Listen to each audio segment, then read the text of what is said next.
нэгдэл үзэхэд юу вэ гэхээр ер нь бол пост-коммунист орнууд илүү Европын зүүн Европын орнуудын хувьд залуучуудын улс төрд оролцоо айж буурч байгаа гэсэн төрөлтөд судалгаанд өгөхөд гарсан байна. Тэр ямар шалтгаанаар улмаас буурч байгаа гэхээр энэ нь манайхаас арай өөр байдлаа. Жишээлбэл одоо Өнгөрийн залуучуудын хувьд яагаад улс төртөө оролцоо буурч байгаа гэхээр тэдний хувьд угаасаа Европын нэгдсэн системд орсноор бидний үндэсний үнэлэмж гэдэг юм байхгүй.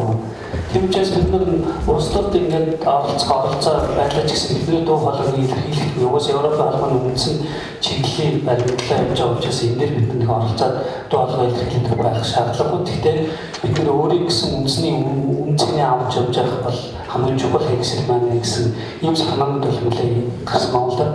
Миний өөрийн судалгаанаас хэлэх болохоор угаасаа монголчуудын арчлалын талаар ойлголт төсөөлөх гарсан өөрчлөлт пост-коммунист орнуудтай харьцуулан судлах гэсэн судалгаанаар сүүлийн жил гаруй ажиллаж байгаа. Тэгээд одоогор нь бол яг шууд эхлээд наривчсан бол түүний гарах боломжгүй оны 90 оны дундуураас харьцуулсан судалгааны дүнгууд мөн гарах боломжтой.